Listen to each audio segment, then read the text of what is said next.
Cari tempat di mana hadirmu disyukuri. Biarpun sederhana, paling tidak usahamu dihargai dan kabarmu selalu dinanti. Kembali lagi bersama saya Stephen. Seperti biasa jangan lupa siapkan apa? Ya tentunya Kopai dan Nutbray untuk menemani kalian dalam menonton alur cerita film ini. Selamat menyaksikan dan celepot!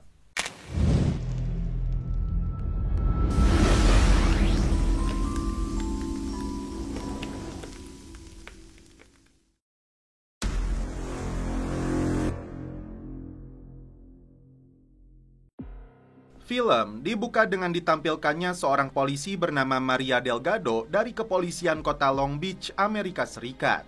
Hari itu, Maria yang sedang patroli seorang diri memberhentikan sebuah mobil yang mencurigakan. Tak lupa, dia menyalakan kamera tubuhnya. Dalam mobil tersebut ada 3 orang. Satu di antaranya seorang wanita yang terlihat sakau. Selain karena plat nomornya yang kadaluarsa, Maria menyuruh mereka keluar dari mobil karena pria gangster yang duduk di belakang sangat mencurigakan. Di luar dugaan, ini yang terjadi. Maria mengeluarkan banyak darah karena peluru mengenai lehernya. Singkat cerita, kepolisian Long Beach mengenang kematian Maria. Dan inilah aktor utama dalam film ini yang bernama Alex Diaz. Polisi muda yang baru saja ditempatkan di Polres ini. Sersan Koyama mengatakan kantor membuka donasi sebagai bentuk penghargaan kepada korban minimal Rp300.000. Dan inilah tokoh kedua dalam film ini yang bernama Tracy Herman yang merasa kehilangan sosok Maria. Alex ditugaskan untuk menjadi rekannya Tracy yang akan mendidik dan melatihnya menjadi seorang polisi yang terampil. Tak berselang lama, Letnan Bishop mengumpulkan seluruh anggotanya untuk memberikan selembaran identitas tersangka penembak Maria yang teridentifikasi bernama Eddie Watson dan supirnya Juan Cortez. Mereka tergabung dengan kelompok gangster bernama Isbarrio dengan julukannya Maniak. Sedangkan wanita yang ada di dalam mobil diduga sebagai remaja yang diperdagangkan. Bishop mengingatkan anggotanya jika mereka menemukan salah satu pelaku dilarang bertindak sendirian. Karena tugas untuk memburu pelaku diserahkan kepada lembaga hukum lainnya, mereka hanya bertugas seperti biasa. Tracy mengajak Alex untuk mulai bertugas.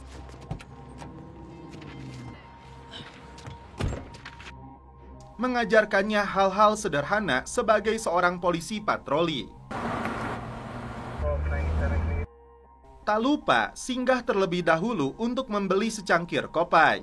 Meski terlihat santuy, matanya selalu fokus dan waspada dengan lingkungan sekitar. Keduanya langsung berangkat setelah mendapat laporan tindakan KDRT.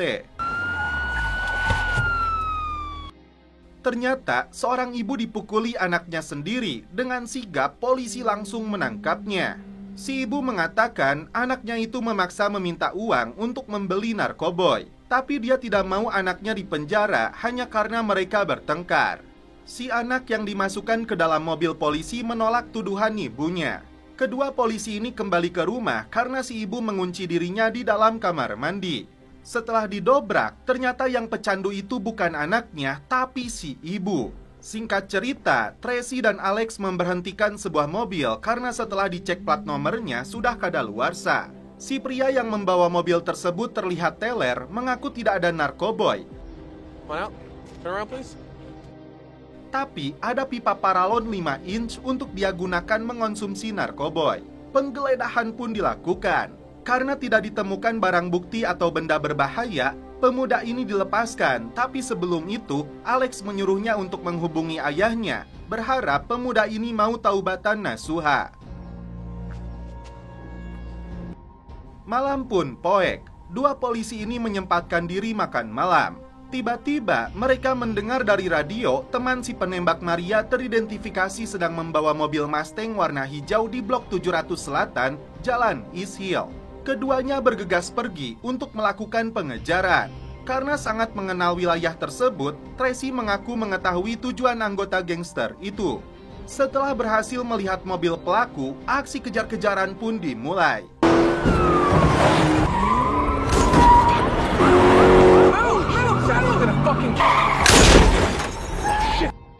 Sementara Tracy mengamankan supirnya, Alex mengejar pelaku lainnya yang melarikan diri. Tracy sudah melarangnya karena itu berbahaya, tapi Alex terus saja mengejar. Tapi sialnya, mereka gagal menangkap si penjahat yang berhasil kabur. Si supir dinyatakan meninggal dunia, dan pelaku yang berhasil kabur itu ternyata si Cortez.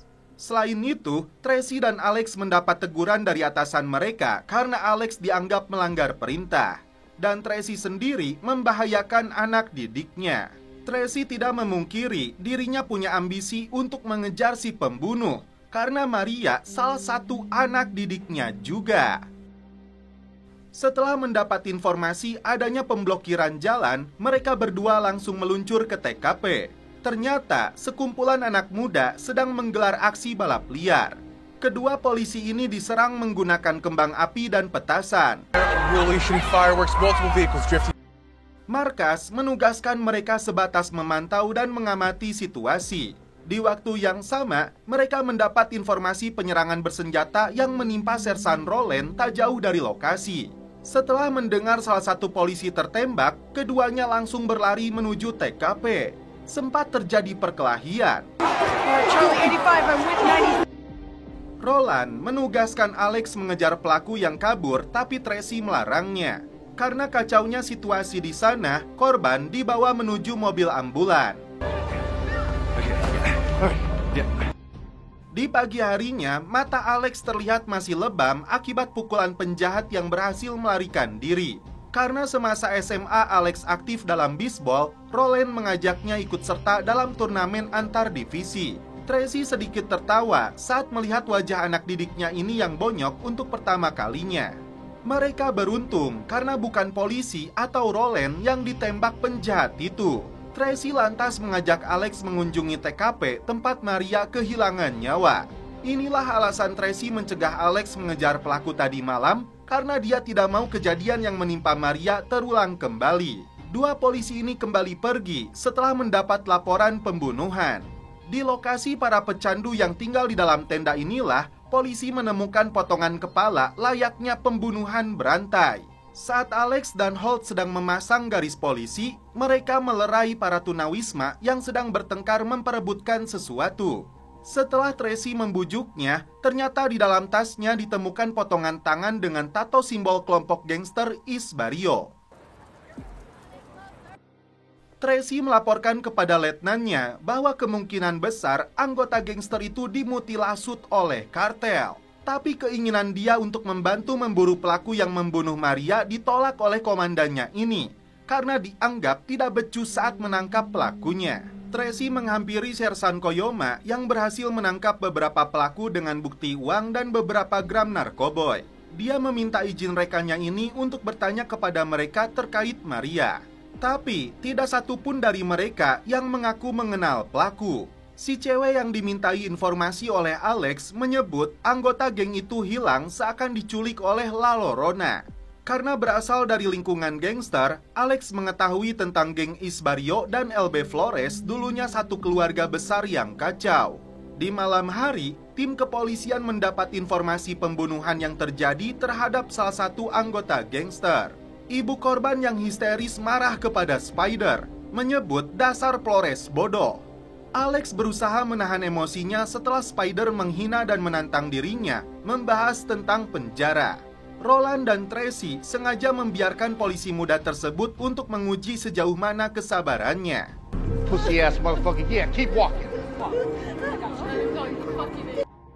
Ternyata Tracy sudah tahu bahwa saudara Alex mendekam di penjara Korkoran karena terlibat perampokan bersenjata. Tapi Alex menilai saudaranya itu tidak bersalah. Dia berada di tempat dan waktu yang salah. Di satu sisi, Letnan Bishop memberitahu Tracy bahwa potongan tangan itu teridentifikasi milik Juan Cortez alias si sopir saat Maria dibunuh. Roland sendiri mengaku bangga kepada Alex karena dia berhasil menahan emosi. Lalu, Roland bertanya terkait rekaman tubuh di mana Tracy mengancam anak dari si ibu pecandu narkoboy. Apakah Tracy benar telah mengancamnya? Karena itu bisa disebut tindakan indisipliner. Pengejaran dilakukan Alex Diaz terhadap seorang tersangka perampokan yang membawa sebilah kapak. Pistolnya sempat terjatuh karena menolong warga sipil yang hampir terjatuh. Setelah melemparkan kapaknya, ini yang dilakukan si pelaku. Alex terpaksa meminjam pistolnya Holt sebelum Tracy mengomelinya. Tiba-tiba, Holt mengatakan jangan percaya kepada Tracy karena beberapa polisi dipecat karena masalah tugas. Karena penasaran, Alex bertanya kepada seniornya ini apakah Tracy pernah menyebabkan seorang polisi dipecat. Tiba-tiba, ibu Tracy menelepon minta bantuan untuk mencari adiknya. Rupanya, adik Tracy mantan polisi yang dinas di LA. Tracy mendesak Alex dari mana dia mendapatkan informasi tersebut, namun Alex merahasiakannya mengaku hanya penasaran. Setelah mendapat laporan adanya perampokan, mereka bergegas menuju TKP. Hey, what happened? Si suami mengaku dirampok, lalu datanglah istrinya yang sempat melihat pelaku dengan ciri-ciri Meksiko dengan kulit gelap. Tiba-tiba, Alex melihat seorang pria berlari masuk ke dalam rumah. Police! Long Beach! Oh, shoot. Whoa, police! Stand up! Ternyata, pria ini mengaku disewa untuk diajak bercinta oleh si suami. Alex melepaskan pria itu, tapi diminta untuk bertobat. Meski tidak ditangkap, yang jelas si suami akan mendapat hukuman dari istrinya. Tracy dihubungi Coyota untuk bergabung dengannya karena orangnya ditarik ke DEA. Tapi Tracy nampak ragu untuk menerima tawaran ini. Di sisi lain, pembunuh Maria diketahui kabur ke Meksiko, sedang dikejar oleh FBI. Pergi ke sebuah bar, Tracy menyuruh Alex standby di dalam mobil. Tracy bertemu dengan Smokey, bertanya tentang si maniak pembunuh Maria. Sebelum menjawab, seluruh anak buahnya disuruh keluar. Vámonos! Ternyata, Cortez yang dimutilasi sebagai bentuk tawaran damai agar polisi bertindak agresif. Lantas kenapa maniak dibiarkan lolos? Ternyata ayahnya klien penting di Quentin. Smokey meminta Tracy tidak lagi memburu maniak atau mereka yang akan datang mencarinya. Ternyata Smokey ini orang penting dalam organisasi gangsternya East Barrio. Stop looking. Kali ini, tim kepolisian mendapat laporan mobil seorang wanita yang dibakar. Alex dan Holt langsung mencari pelakunya. Want to get your boots dirty? Okay, then. Di luar dugaan, ini yang terjadi kepada Holt. No. Alex ikut soak melihat rekannya disuntik hingga mulutnya mengeluarkan busa. Hari itu digelar pemakaman secara militer untuk Maria Delgado yang tewas saat bertugas.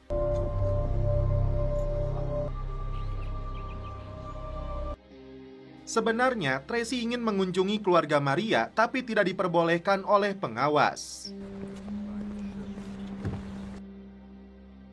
Pulang dari pemakaman, Tracy sempat duduk termenung mengenang Maria yang pernah menjadi anak didiknya. Keduanya lalu makan siang terlebih dulu di dekat pantai. Alex mendapat informasi tentang Officer Holt yang bersih dari HIV akibat serangan jarum suntik itu, namun kondisi kepalanya cukup parah. Tracy meminta Alex tidak menyalahkan dirinya sendiri karena ini bukan salah dia. Ditanya adik Tracy yang keluar dari polisi, ternyata dia mengalami kecelakaan saat melakukan pengejaran dengan kecepatan tinggi. Tiba-tiba mereka mendapat laporan adanya kekerasan dalam rumah tangga. Karena adegannya penuh dengan dolar kuning, intinya si suami marah kepada istrinya karena burungnya dibakar. Sedangkan si cewek mengaku dipukul suaminya. Karena pria ini tidak mau dipenjara, dia membeberkan informasi penting tentang anggota gangster East Barrio yang berpesta dengan para gadis. Mereka juga membicarakan tentang rencana pengiriman barang. Tracy lalu menghubungi seseorang untuk memastikan informasi tersebut. Kemudian si cewek ditanya siapakah gadis yang dimaksud yang ikut dalam pestanya mereka. Setelah dijanjikan akan dibebaskan hari ini juga, dia menyebut temannya yang bernama Baby Blue yang saat ini berada di Angel Food Donut. Singkat cerita, Tracy berhasil menemukan cewek yang dimaksud, lalu menunjukkan fotonya si maniak. Setelah didesak, dia mengaku si maniak ada di motel Oceanside. Tiba di sana, mereka melihat sebuah mobil yang teridentifikasi milik El Monstro, salah satu petinggi geng East Barrio. Namun Tracy belum mau melaporkan kepada markas sampai dia melihat ada target mereka di sana. Dari informasi petugas hotel, disebutkan kemungkinan besar si maniak ada di sana dengan 3 pengawalnya. Saat itulah Tracy mengambil shotgun sekaligus melaporkan kepada markas untuk minta bantuan. Karena ini pertama kalinya Alex berhadapan dengan gangster kelas kakap, Tracy meminta Alex untuk tetap fokus. Tak berselang lama, 4 mobil bantuan datang membantu mereka. Setelah mendobrak salah satu kamar motel, polisi menemukan seorang cewek. Di luar dugaan, ini yang terjadi.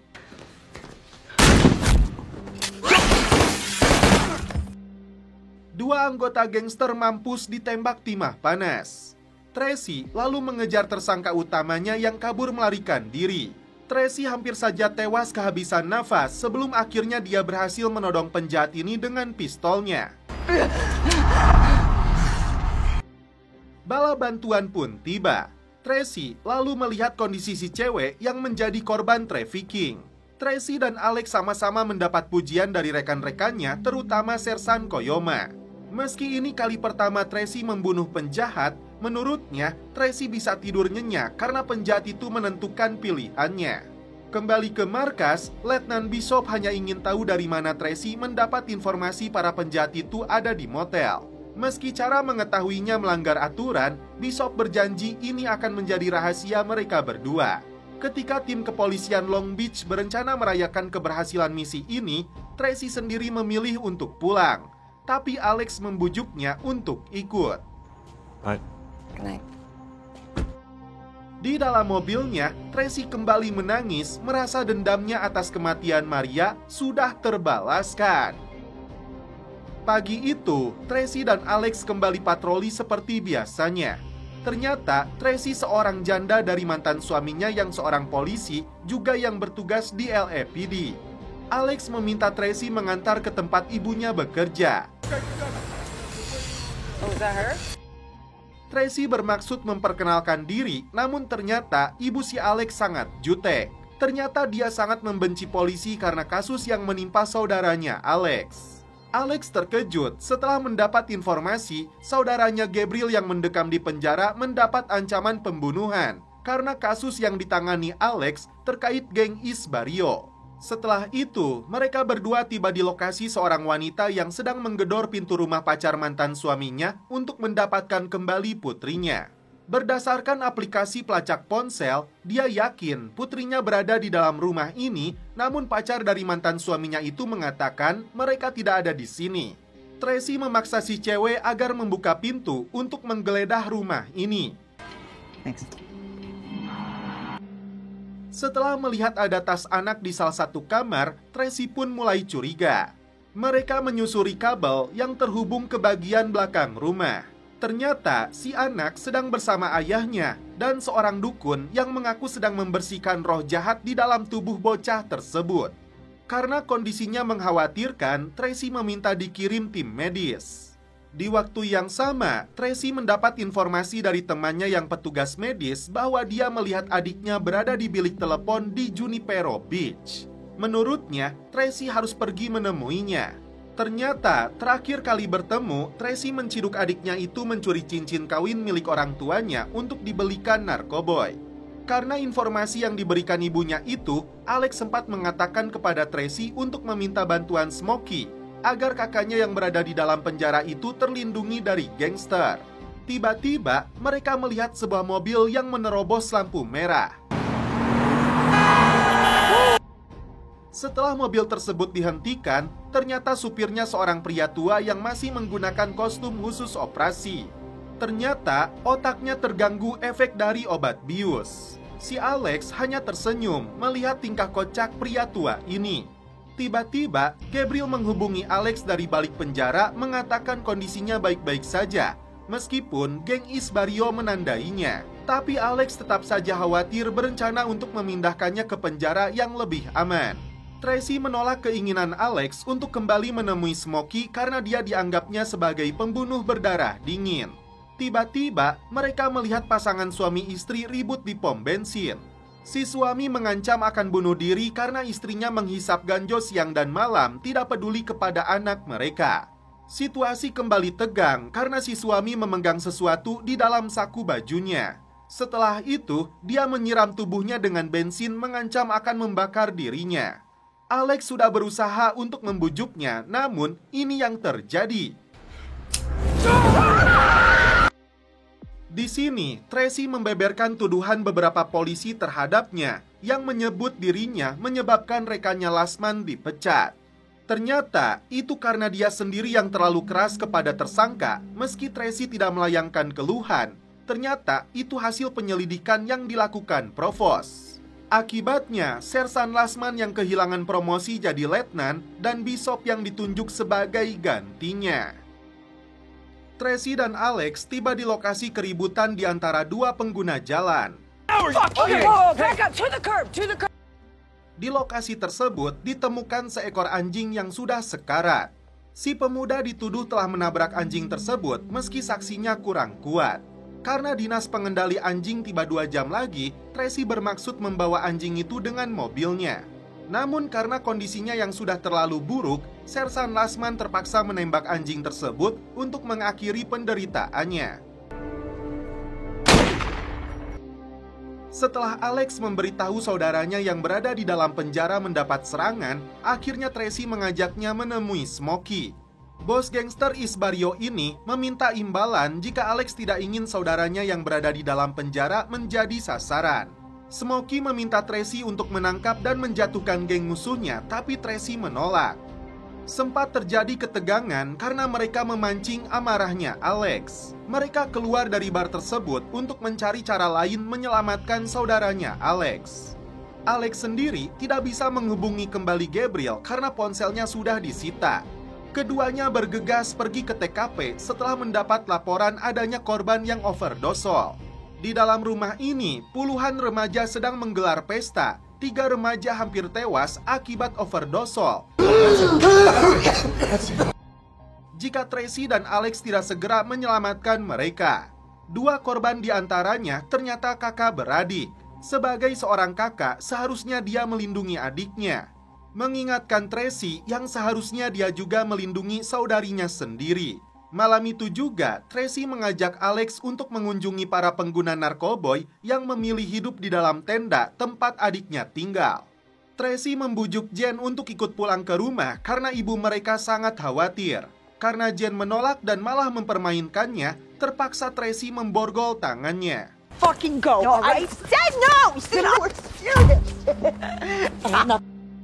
Untuk membantu saudarinya Tracy di sini, Alex punya saran untuk membawanya ke sebuah rumah khusus yang sangat aman, seperti tempat rehabilitasi dan berharap Jen bisa sembuh.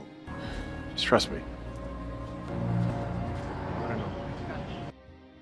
Giliran Tracy yang akan membantu Alex untuk memindahkan Gabriel ke fasilitas penjara yang jauh lebih aman dari ancaman Isbario. Somewhere Isbario doesn't have reach. Hari itu, ibunya Alex datang ke kantor polisi untuk menemui anaknya.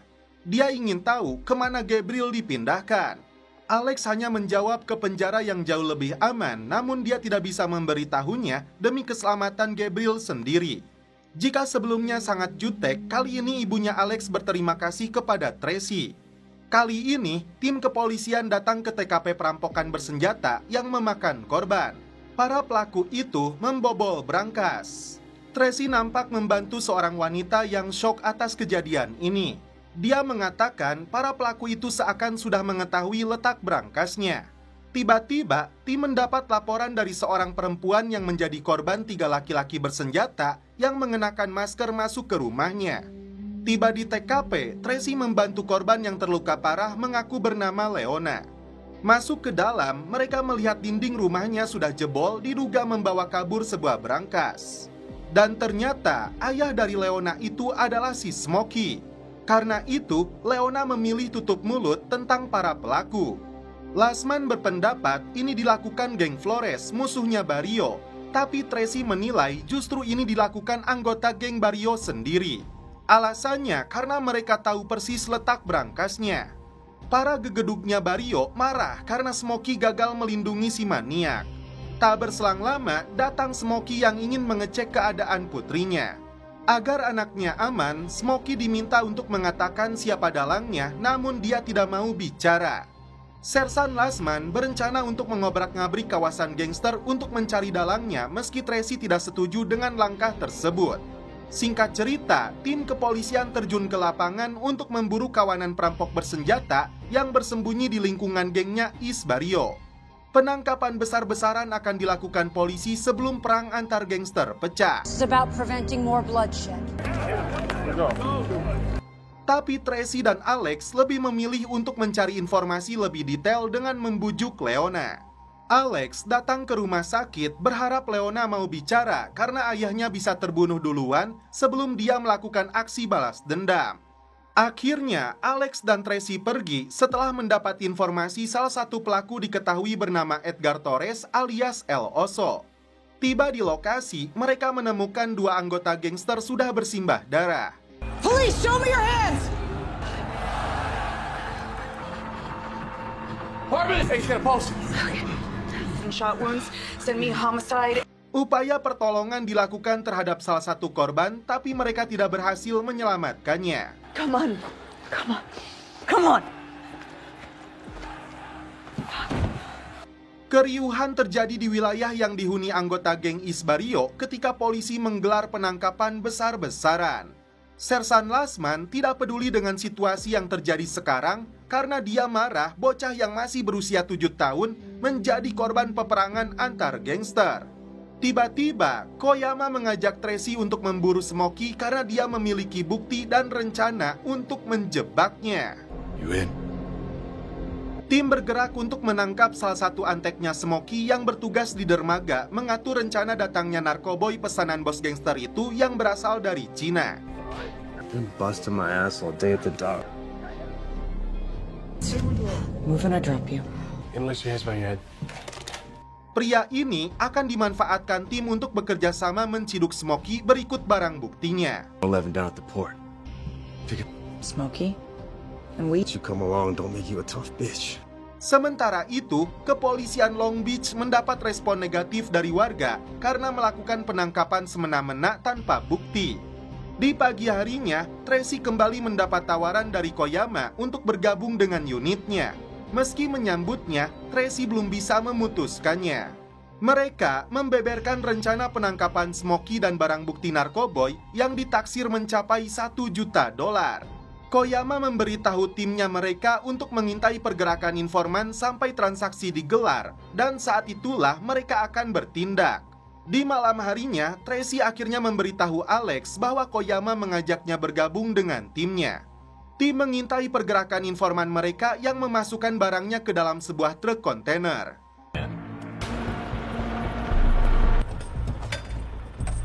Tak berselang lama, datanglah putri Smokey dan anak buahnya untuk mengambil paket tersebut. Akan tetapi, Smokey-nya sendiri tidak terlihat batang hidungnya. Tiba-tiba muncul kelompok bersenjata, tapi masih krunya Smokey. Kontak senjata dimulai.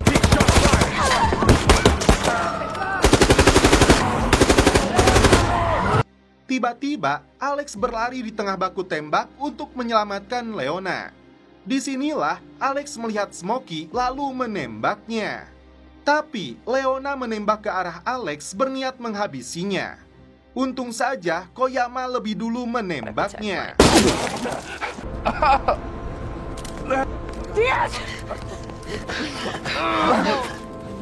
Hey, look at me. Mendapat informasi dari Alex, Tracy segera memburu Smokey yang sudah tidak berdaya. Smokey!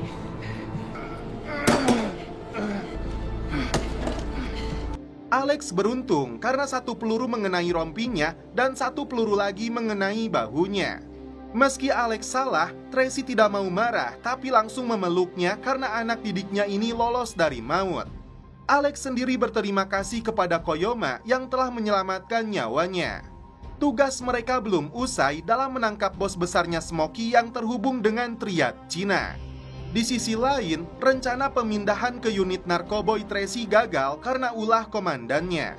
Tracy menuduh Sersan Lasman sebagai dalangnya.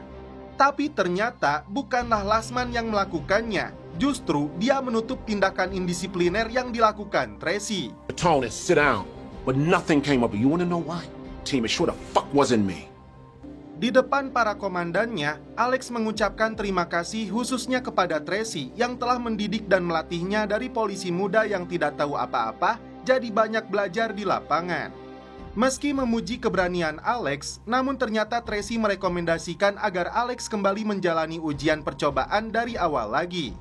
Alhasil, Alex sangat terkejut dengan penilaian seniornya ini. Jika percobaan keduanya ini Alex kembali gagal, maka dia akan dipecat dari kepolisian. Dan ternyata, Letnan Bishop lah yang menolak pemindahan Tracy ke unit narkoboy. Dia beralasan karena Tracy sendiri yang membeberkan langkahnya melanggar aturan dalam menemukan maniak.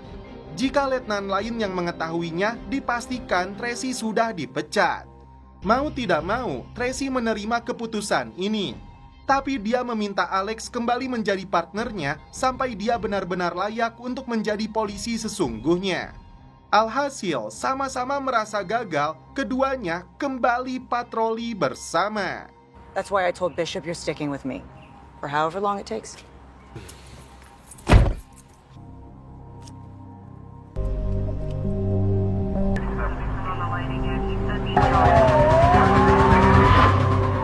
Dan setelah itu, film pun berakhir. Oke guys, terima kasih yang sudah menonton sampai episode terakhir ini. Salam percelepotan duniawi, keep enjoy.